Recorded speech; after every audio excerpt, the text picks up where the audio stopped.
Hi guys, I have a very quick video. Somebody asked me in TikTok, I think it was something like, what books would you recommend? And I don't know if they meant my books or someone else's, so I'm gonna kind of do both. My books, it's simple. Go on my website, mimaandfire.com, check out the covers, check out the description, what captivates you, what grabs you. That's usually how we pick our books anyway. The cover, a title, something that grabs us, something that says, I think I want to read a little bit more. Read the first chapter. That's all I can tell you. I have a hard time recommending anything to anyone specific because I don't know. It's hard to say sometimes what people will and won't like. Sometimes you're surprised. Enough about my books though. What do I read? I read fiction and nonfiction. I read a lot of nonfiction. I skim. I'm a skimmer. So I will get a book from the library that I'm interested in, skim through it, and read a little bit, not read it all necessarily. So, but generally speaking, over the years, there's three authors that come to mind. They're not to say the only ones. I like to read a lot of indie authors. There's three that kind of grab my attention that I think of off the bat, and that I tend to like their books the most, which is V.C. Andrews, which I started reading as a teenager, and it always appealed to me. The older books more so. Now it's like hit and miss. Some of them I really like, some of them like I can't get into, and I think the real V.C. Andrews died many, many years ago, and somebody else is writing them. I think. I don't like to say that for sure, but I think. Anyway, Lisa Genova, love her. Always, I've never read one of her books I didn't like. Very smart, very, very smart lady. Kristen Hanna, I think everyone likes that reads her books. I don't know many people who say, I don't like Kristen Hanna. Don't know. Anyway, I find those are three fiction authors generally I really like. I find they're very, they're very well thought out. I find so many books are like fast food for the book industry.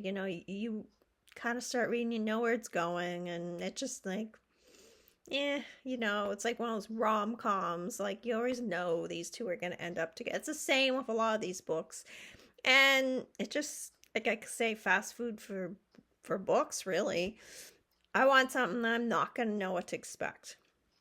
And I like something where the characters are well thought out, and there's some very strong truths to it that you can walk away with, and something to make you think.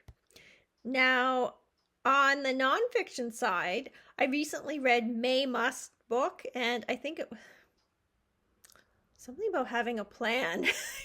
The title. I just read it not long ago. But always having a plan, because that's her thing. You have a plan, doesn't work, you make another plan. And Mae Musk, of course, Elon Musk's mother, very, very classy. I would say very sophisticated lady, very smart and elegant. I like her. And since I read the book, even more so.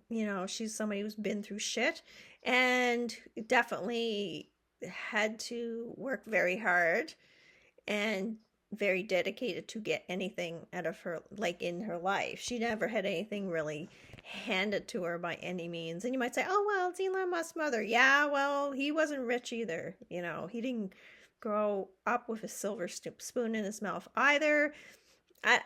There's a lot to unpack. I won't get into it all, but it's a great book. It's a great book. She has great advice in there. Very simple, very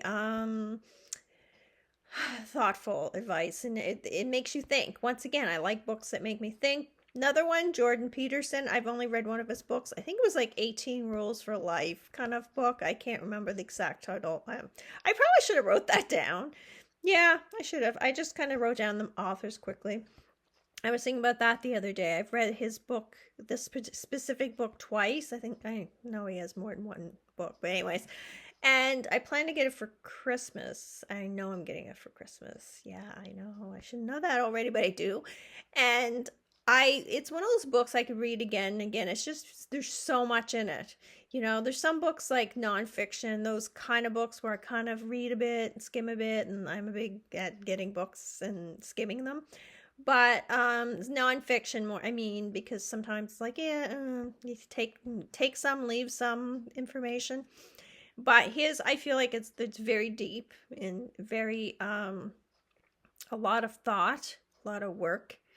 Um, just it's very impressive book. And those are the kind of books I like. Now, again, that's off the top of my head. There's lots of other great books I've read over the years. I like to look into independent authors as much as I can because I'm one, and I appreciate that. I try to buy independent books when I can and try to pass them along or donate them to the library or something where people have the opportunity to also discover them because I know I'd appreciate it. So that's just off the top of my head. I'm probably going to finish this video like, shit, I should have mentioned this one and that one, and but right off the top of my head right now, that's the video, guys. Thank you, and if you have any questions, send them to me. I try to stick with stuff with books and keep in my lane, but I can talk about other things. Don't ask about politics or you're just gonna wish you hadn't because I get so frustrated with them. But yeah, so I try to come on. I have a whole bunch of videos to put out yet, including this one, obviously. I don't post them right away. I'm gonna make some more in the fall. If anyone has any thoughts, ideas, I'd appreciate. Like, share, subscribe, share with your friends if you think this video is something that would interest them. Thank you, guys.